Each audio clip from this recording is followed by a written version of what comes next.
রাজধানীর বাইরেও মশার উপদ্রব বাড়ছে। কুমিল্লায় মশার উপদ্রব বাড়ায় অতিষ্ঠ নগরবাসী। সিটি কর্পোরেশন বলছে তারা নিয়মিত মশক নিধন কার্যক্রম চালিয়ে যাচ্ছেন। এ বিষয়ে আরও জানাতে কুমিল্লা থেকে যুক্ত হচ্ছেন সহকর্মী মাসুদ আলম। মাসুদ, জানাবেন যে এবছর ডেঙ্গু রোগীর পরিমাণ কেমন, একই সাথে সিটি কর্পোরেশন কি ধরনের কার্যক্রম পরিচালনা করছে?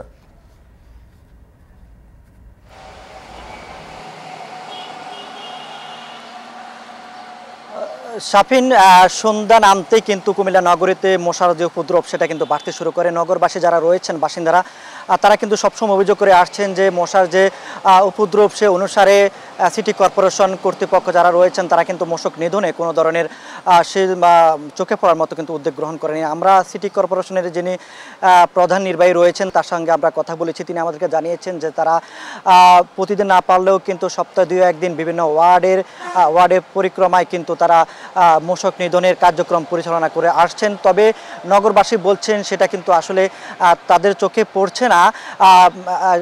শাফিন, আমি বলি যে ডেঙ্গু বিষয় কিন্তু গত বছর কিন্তু এই মৌসুমে যে গরমের মৌসুমে কিন্তু ডেঙ্গুর একটা ভয়াবহ প্রকোপ শুরু হয়েছিল, সেটা কিন্তু বর্ষা শেষ হওয়া পর্যন্ত কিন্তু সেটা লাগাতার ছিল। তবে এখন পর্যন্ত কিন্তু ডেঙ্গুর সে প্রকোপ কিন্তু এখন পর্যন্ত কুমিল্লাতে শুরু হয়নি। তবে মশার যে উপদ্রব সেটা কিন্তু ভালোভাবে কিন্তু অনুভব করছেন। কুমিল্লা নগরীর যে খাল ডোবা বা অন্যান্য পানি নিষ্কাশনের যে পথগুলো রয়েছে সেগুলোতে কিন্তু ময়লা আবর্জনা, আপনি ক্যামেরায় অবশ্য দেখতে পাচ্ছেন যে বিভিন্ন ধরনের আবর্জনায় পানি নিষ্কাশনের যে পথগুলো রয়েছে বিশেষ করে কুমিল্লা নগরের প্রধান যে পানি নিষ্কাশনের যে পথটি কান্দি খাল বলে পরিচিত, সেটি কিন্তু একটা ময়লার ভাগাড়ে পরিণত হয়েছে। প্রত্যেকটি জায়গায় আমরা দেখেছি যে কালভার্ট এবং যে বিভিন্ন চলাচলের যে রাস্তাগুলো ব্রিজগুলো রয়েছে সেগুলোর নিচে কিন্তু আটকা পড়ে আছে প্লাস্টিকের বিভিন্ন সামগ্রী, সে সঙ্গে বিভিন্ন ময়লা এবং সবজি জাতীয় বিভিন্ন ধরনের পচা সামগ্রী।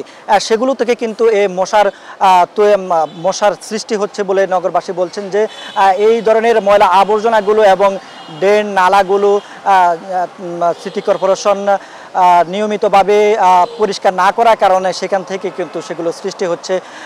মশার যে ভয়াবহতা সেটা কিন্তু আসলে এই যে দূষিত কালো পানি রয়েছে সেগুলো থেকে কিন্তু তৈরি হচ্ছে।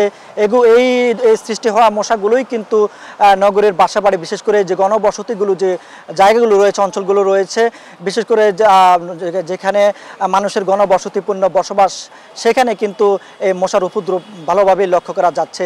তো শাফিন, এ ছিল কুমিল্লা থেকে মশার উপদ্রবের সবশেষ।